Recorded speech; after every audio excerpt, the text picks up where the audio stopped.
चलिए तो शुरू करते हैं हम प्रश्न क्रमांक 5 को।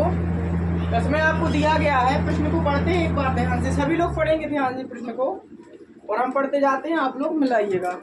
तो इसमें है, यदि किसी एपी का प्रथम पद 5 है, पढ़ते जाओ लिखते जाओ। इसमें हमने क्या लिखा, प्रथम पद 5 है तो हमने ये बराबर कितना लिख लिया 5।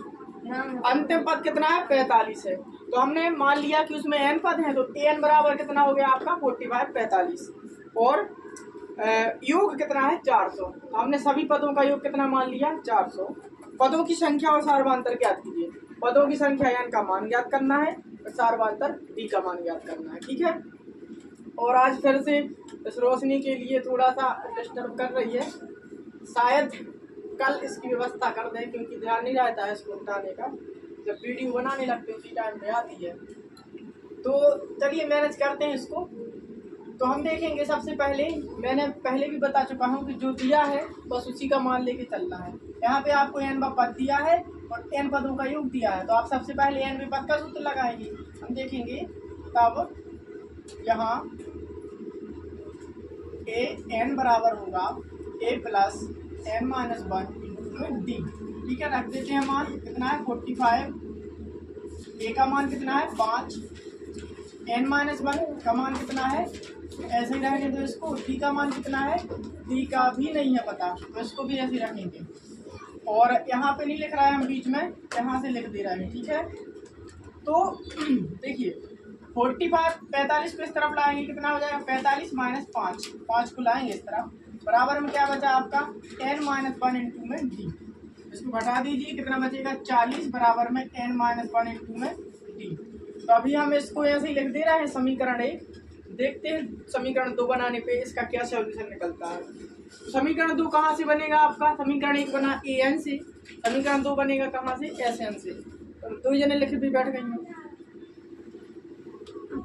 तो सवाल पूरा होने के बाद लिखना है, हम देखेंगे।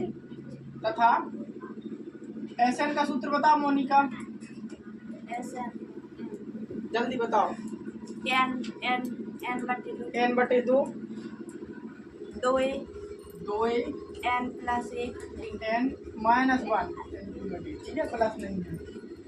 अब यहाँ पे मान रखेंगे एसएन का मान कितना है 400, n का मान तो हमें पता नहीं है तो n बटे 2 a का मान, देखिए a का मान 5 है तो 2 गुणा 5 प्लस n माइनस 1 आपको सेम ही रखना है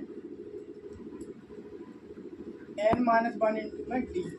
अच्छा एक चीज समझो, यहाँ पे हमने समीकरण 1 से क्या निकाला है n माइनस 1 इंटू में d, तो निकाला है। तो क्या हम इस n माइनस 1 इंटू डी की जगह पे 40 रख सकते हैं कि नहीं रख सकते, रख सकते हैं।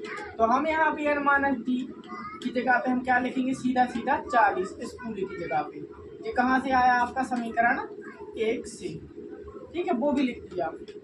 फिर हम देखेंगे इसका अंदर मल्टीप्लाई करेंगे 400 बराबर में n बटे 2, मल्टीप्लाई करने के पहले इसको सॉल्व करें, 5 दूनी 10 प्लस 40 तो हो जाएगा आपका 400 बराबर में n बटे 2, 40 और 10 कितना हो जाएगा 50, इसको काटेंगे कितना आ जाएगा आपका 25।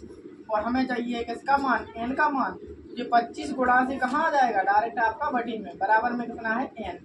तो इसको जब हम कैंसिल करेंगे तो कितनी बार 8 बार हो जाएगा लगभग, नहीं सॉरी 25 एकम 25 कितना बचेगा आपके पास 15, 25 36 150, कितनी बार हुआ है 16 बार। तो n का मान यहाँ से कितना आ गया आपका 16। पदों की संख्या कितनी हो गई 16।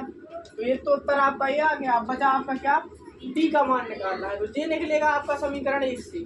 समीकरण 1 में n भी है और d भी है, n की वैल्यू हम पुट कर देंगे, d का मान निकल आएगा। तो हम देखेंगे तब समीकरण 1 से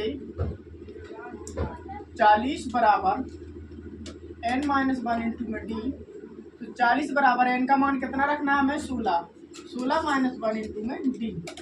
तो देखते हैं इसको, 40 बराबर में इसमें से घटा देंगे कितना बचेगा 15d, और ये जो 15 है वो कहाँ आ जाएगा बटे में, बराबर में क्या बचेगा आपके सामने d बचेगा, ठीक है। इसको सॉल्व करते हैं, 5 दिया 15 और 5 अट्ठे 40, तो जो d का मान आ रहा है आपके पास कितना आ जाएगा 8/3 आ जाएगा। और यही आपका क्या हो जाएगा दूसरा आंसर, पहला आंसर आपका ये आ गया है। तो n बराबर कितना हो जाएगा आपका 16 और d बराबर 8/3। तो इसको नोट कर लीजिए। और जो जहाँ चमक आ रही है उसके लिए हम थोड़ी सी लाइट स्लो कर दे रहे हैं, तो स्क्रीनशॉट ले लेना सभी लोग।